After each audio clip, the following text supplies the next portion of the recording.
केंद्रीय सड़क परिवहन और राजमार्ग मंत्री नितिन गडकरी को मिला पीएम पद का ऑफर। इस ऑफर को मिलने के बाद ही बीजेपी में खलबली जैसी स्थिति बन गई है। आपको बता दें कि पिछली बार 2019 के चुनाव में ही नितिन गडकरी का नाम सामने आया था। दरअसल हाईवेमैन के नाम से मशहूर नितिन गडकरी, जो अपने काम के बदौलत जाने जाते हैं, उनका नाम प्रधानमंत्री लिस्ट में पहली बार आया था और उस दौर में वो शामिल भी हुए थे। बाकायदा हर जगह चर्चा भी थी और कई जगह कार्यकर्ताओं की मांग थी कि इस बार प्रधानमंत्री के पद पर नितिन गडकरी का नाम आए।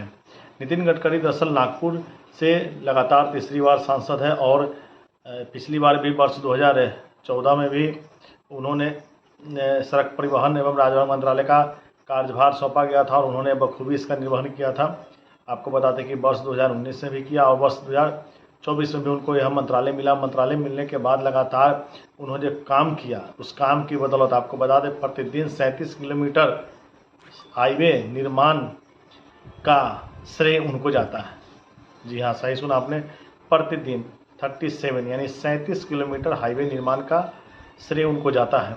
हाईवे मैन के नाम से मशहूर नितिन गडकरी का नाम जब प्रधानमंत्री के लिस्ट में जब आया तो यह सबसे बड़ा मांग उठने लगा कि आखिर नितिन गडकरी को क्यों ना प्रधानमंत्री बनाया जाए। हालांकि वो स्थिति बदलने के बाद खुद नितिन गडकरी ने कहा कि नहीं, इतनी बड़ी जिम्मेवारी मैं भी फिलहाल नहीं ले सकता और उन्होंने बाकायदा प्रधानमंत्री के तौर पर नरेंद्र मोदी का ही नाम आगे कर दिया। इसके बाद जो इस बार का चुनाव आया, वर्ष 2024 का लोकसभा चुनाव, जो बीजेपी के लिए सबसे ज़्यादा निराशाजनक रहा।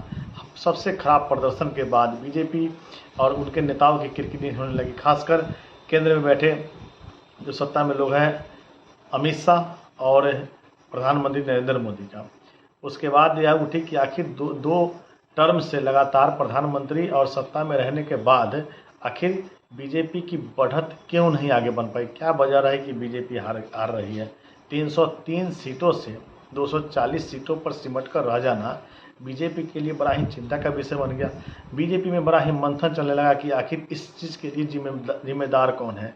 लगातार अगर आपने पिछले बार काम किया है तो आपको सीटें बढ़त मिलनी चाहिए था, बावजूद इसके बढ़त नहीं मिलके आपको सीट घट रही है। आप हर जगह से चुनाव हार रहे हैं। 240 सीटों पर पार्टी सिमट कर रह गई है और जो मांग थी नितिन गडकरी के नाम की वो आगे आने लगी।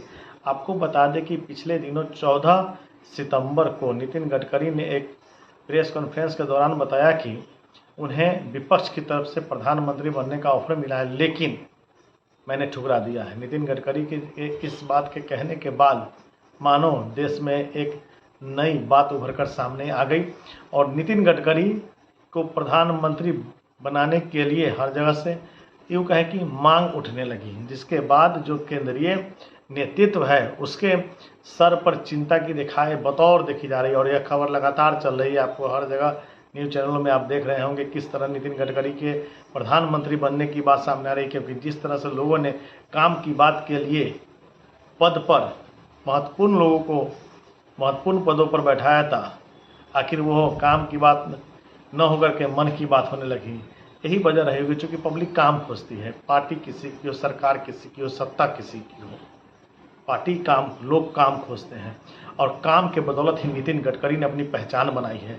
आज आपको जो हमें खबर दिखा रहे हैं, हो सकता है आने वाले राजनीतिक जो घटनाक्रम है वह काफ़ी बदल जाए और नितिन गडकरी का नाम सामने आए। नितिन गडकरी का नाम प्रधानमंत्री के लिए खुद नितिन गडकरी ने नहीं कहा है, हालांकि इस विपक्ष ने यह भी कहा है कि जिस तरह से नितिन गडकरी एक अच्छे नेता है और जिस तरह से वह विकास के काम लगातार कर रहे हैं, वैसे में नितिन गडकरी के जिम्मे प्रधानमंत्री का पद होना चाहिए। अब हर जगह से लोगों की मांग उठने लगी है कि बतौर प्रधानमंत्री पद के लिए भाजपा को विचार करना चाहिए, शीर्ष नेतृत्व को जरूर विचार करना चाहिए कि इस महत्वपूर्ण पद पर नितिन गडकरी जैसे नेताओं को बैठाना चाहिए, क्योंकि अभी भाजपा की सरकार है और बहुमत में है और देश में जिस तरह से भाजपा सत्ता में रहने के बावजूद भी सीटें हार रही हैं, यह बड़ा सवाल है। क्योंकि लोगों के जो मन में जो इच्छाएं, जो उपेक्षाएं जो बीजेपी से थी वह पूरी हो नहीं पा रही है। आखिर यही वजह रही है कि बीजेपी 303 सीटों से 240 सीटों पर इस बात सिमट कर रह गई है। नितिन गडकरी का नाम अगर प्रधानमंत्री पद के लिए आता है तो बतौर इसमें हर पार्टियां और हर नेता इसमें हामी भी भर रहे हैं। अब देखना बड़ा महत्वपूर्ण होगा कि जिस तरह से प्रधानमंत्री पद के नाम पर मोदी को आगे रखकर चुनाव लड़ा गया और चुनाव लड़ने के बाद जिस तरह वह सत्ता में बैठे, हालांकि किसी तरह खींचतान करके सरकार बन गई। सरकार बनने के बाद में प्रधानमंत्री नरेंद्र मोदी फिर तिबारा बने 14 में, 2019 में, 2024 में। अब ऐसे में शीर्ष नेतृत्व पर बड़ा ही एक दबाव है कि आखिर आगे क्या किया जाए, किसके नाम को आगे किया जाए, क्योंकि जिस तरह से नितिन गडकरी चर्चा में है वह बीजेपी के लिए